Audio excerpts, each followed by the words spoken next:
Hey there guys, and in today's video we're going to be talking a little bit about my minimalist landscape photography setup that I've been using here for a little while now. So let's jump right into it.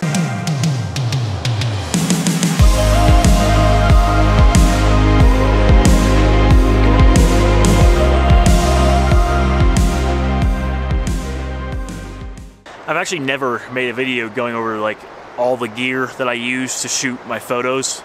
I did make a video doing a review on this camera that I've been using for the past year and a half now, the Panasonic Lumix G85, which is my main camera for video and stills, which you can check out on my channel. I'll link it down in the description below if you want to watch that video in more detail about this camera in particular. But in this video I'm going to be talking about all of the gear that I would use if I'm going on like a day hike or just a one night overnight trip out into the wilderness and what I'm using you know, on a trip like that. So we're gonna start with the storage, like how I carry all of my gear to wherever I'm going.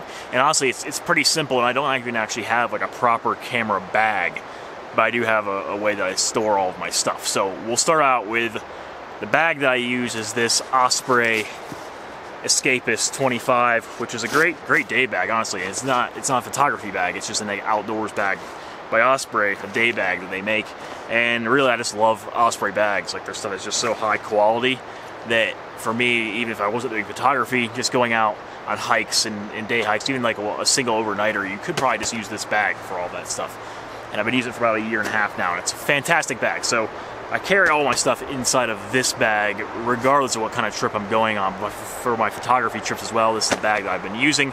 It's been working pretty well for the limited amount, like the minimalistic setup that I have for all of my gear at the moment. Now, to actually store all of my camera equipment, or most of it, I'm actually using this f-stop small shallow ICU that they make, which they make these ICUs for their bags. Essentially, now you can just buy the ICUs to hold all of your stuff, which is what I did, just to put inside of my bag, because I like my Osprey bag, and I figured everything that I have would fit inside of this, which it does pretty well. So you can buy all these different ICUs separately from their bags, which is basically just storage units for all of your camera gear. The dividers come off, and because they're like Velcro, and you can move them around and create your own little compartments inside of this bag, depending on your needs, essentially, which works really well for all the stuff that I have. This one's been really good. I think I paid about $70 for it, so they are a little pricey. But to be honest with you, it's been worth it because they're pretty sturdy and durable, and I don't foresee this thing like ripping or going bad anytime soon. But as I said at the beginning of this video, the camera that I use for not only my videos, like I'm filming right now, but also my stills photography, landscape photography, is the Panasonic Lumix G85, which, like I said earlier, I did a review kind of on this camera quite recently, which I'll link it down in the description below if you want to watch that for a more detailed video on this camera. But yeah, it's the camera that I've been using for the past year and a half. It's been really great.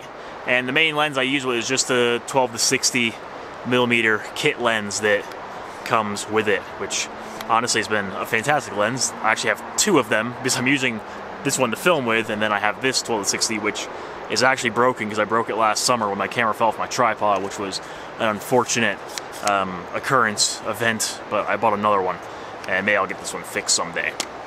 So that's the primary lens that I use, is a 12 to 60 Lumix lens. It's been pretty fantastic for like all around, or to use for pretty much whatever, very versatile. Now, secondly, I'm using this 25 millimeter Lumix Prime lens that they make, which is a very affordable lens. It was like $150, which is quite cheap, and it's not weather sealed like the camera and the 12 to 60 lenses on this camera, but I haven't had any issues with it so far, and it's kind of like a secondary lens that I use for other stuff other than what I would use the 12 to 60 for. Really enjoy this lens, especially for the price of only $150. You can't really beat that, and it just works incredibly well for what it is, so I can't really ask too much more from it, other than the fact that I would like it if it were weather sealed, which you can get in the more expensive 25 millimeter Leica lens they make for this. I do also use variable ND filters quite frequently with this camera. I have an ND filter, a 2 to 5 stop ND filter that I use for this lens, as well as I have an ND filter for the 25 millimeter as well. And that's mostly just for like long exposure stuff, because you know you can't really do long exposures without an ND filter, and the variable part makes it way better and a lot more versatile in my opinion. So I really like the variable, just spin-on ND filters. They work pretty well. This is a KF Concept is the brand, so they're not too expensive. This one was like $40, I think, for one of these. And they don't last forever. Like, this is a spare one that I have that I really beat up, so I bought a new one. But works really well. I can't complain about it too much. Pretty durable until, you know, it falls off your camera. Then didn't really get dented up like this one did. But other than that, pretty great. I think ND filters, at least for me, is they're kind of like a necessity. You know, I use them quite often, not only for photos but also for video as well. I use it, so that's that. ND filters. As far as camera stuff, that's pretty much it. I do have a couple of spare batteries for the G85 in my bag, because, you know, if you're out for a while, you're going to need spare batteries, because the batteries on this do actually last quite a long time, but it's good to have a couple of spares just in case, because I do need them sometimes. Then also for video, doesn't really apply to landscape photography, but for video I do use the Rode Video Micro mic with the dead cat on top for audio, which makes your audio way better, so I'd highly recommend that if you're doing a video. I did say this was a minimalist landscape photography gear overview rundown, so we're pretty much done. The last thing that I use frequently is a tripod that this camera's on right now, which is the Mi Photo travel tripod, the aluminum one, which I think it was about $160 US I bought for, and they do make a carbon fiber one as well, which is like $100 more, but I just went with the aluminum one, and it's been pretty fantastic. Super lightweight, pretty affordable for a good tripod. This thing's super sturdy and durable, and I've never had any issues with it as far as anything like that. The only thing that sometimes gets confusing is I just never remember what all the knobs do on this thing, because they're not labeled, so I kind of have to like twist them and just see what happens. I don't really know what they all do, so that's the only complaint I really have about these tripods, is like I just don't know what the knobs do, because they don't say. But other than that, fantastic tripod, and I would definitely recommend that one, because it just gets the job done, you know. So that is pretty much it, and I did say this was going to be a minimalist landscape photography gear rundown, and it definitely is. I don't have a lot. I do plan on upgrading to other gear in the future and getting a couple other lenses that I want to have, but for the time being, this has worked really well, and I don't really have the money to buy anything else right now, so this is going to have to do. So that's pretty much it at the moment. Maybe I'll do more of these in the future when I actually have, you know, I get some new gear to talk about, then maybe I will. But my whole idea is to kind of keep it, you know, simple as possible, essentially, while still being able to get the results that I want out of my equipment. So I think for me, it's like I don't want to be carrying around a bunch of heavy stuff, going on hikes out in the wilderness. I need to keep it as minimal as possible, just so I don't have to carry so much weight. It just makes it a lot easier.